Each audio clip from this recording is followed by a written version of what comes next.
On how to pass the B2 exam, B2 Goethe exams, ways on how to pass the B2 exam. Hello, my name is Ruth. Welcome to my YouTube channel. I'm a new YouTuber. If you're here for the first time, I tell you everything concerning Germany, how to navigate life in Germany, everything about German, how to move to Germany, and how to live life in Germany. I do vlogs. If you're new here, kindly subscribe, like, and follow for more. As someone who has just recently passed the B2 Goethe exam, I'm going to give you a trick on how to pass your B2 exam easily.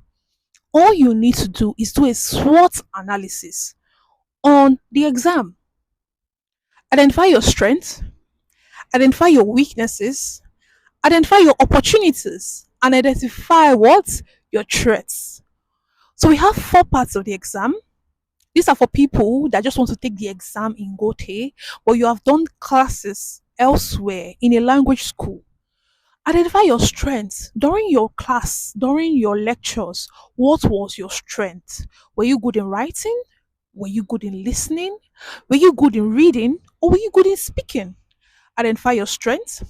Number two, identify your weaknesses. What were you not good at? The path to success is identifying where you are not good at and working on it.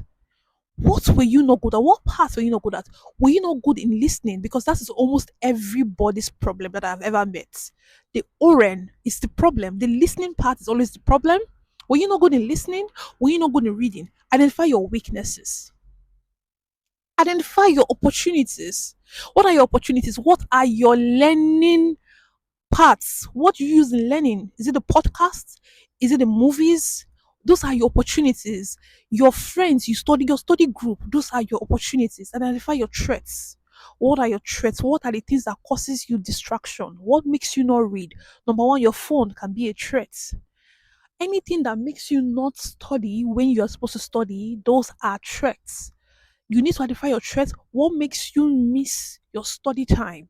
Those are your threats. Do you have a game that you play? Do you have PS5? Do you have PS5 that causes distraction? Do you have friends that you meet that makes you not to read? You need to identify your threats and align them. Now, after doing this, you need to come to your weaknesses. What are the parts? The tiles. If you have oral as your weakness and reading as your weakness, or you have oral and speaking as your weakness, now you need to work on your weakness first. Now, Goethe and Telk is a structured exam in the sense that the speaking and the writing is usually the same. Now, you need to work on the weakness. If your weakness is listening and reading, now the better way to help your listening is by reading.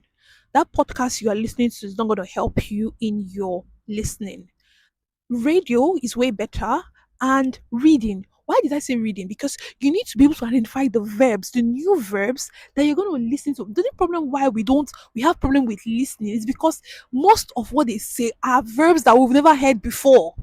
Now, with reading, that helps you way much better because when you read, you come across new verbs that you've never heard before, and you come across preteritum, past tense.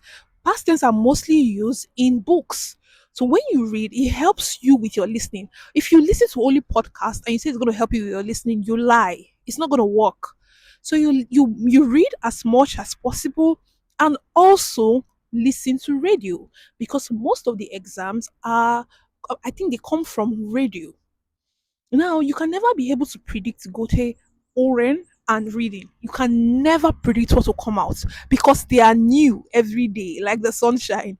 But you can still predict the writing and the speaking. You can practice a lot from their past questions. But you see, listening and reading, you can never predict. You can only predict the structure, the question format, but you cannot predict what is going to come out. So I would advise you to listen more radio. Yeah, you pay a radio bill for a reason. So listen to radio and read a lot of books. You need to read a lot of books. You need to read a lot of books. Learn new verbs. That's the only way you can learn new verbs. Look for interesting books to read and listen to radio. Podcast alone cannot help. Now, for opportunities, like I said, watch movies in German. If possible, don't even put a subtitle. If possible, Force your brain to be able to understand what you're watching. If possible, don't put subtitle.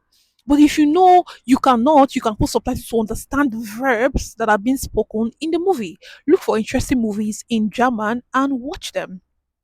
Other opportunities for speaking is get a person. If you cannot get a person, use your phone, turn the camera to your face, and speak to yourself.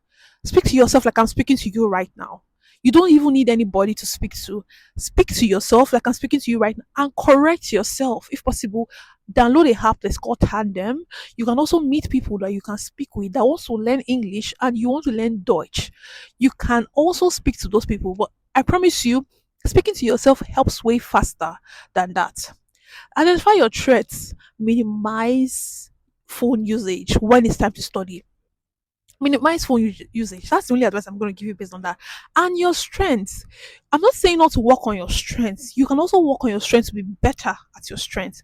But you need at least 60% on each part to be able to pass each part. You need at least 60% to be able to pass each part. So you can also work more on your strengths to boost your mark, but even on your weaknesses, you need to still get above 60% to pass your weaknesses. So yeah, work on your strengths. You can get 80, 83, 90. Yeah, that would help you, but it cannot help you on your weaknesses. If for example, in speaking you get 90, in writing you get 90, and in oral you get 53 or 50, you have failed oral. You've passed the rest, but you failed listening. If in reading you get 58, you failed it. So you will get your certificate for the part you've passed and not get the certificate for the part you failed. So like I've said, do a SWOT analysis on what you think you need and identify your weaknesses, work on your weaknesses and work better on your strengths. Like I said, Goethe and Telk is a structured exam. If you work and do this SWOT analysis, you will pass your Goethe exam on the first on the first sitting. On the first sitting. I wish you guys all the best. See you in my next video. Bye.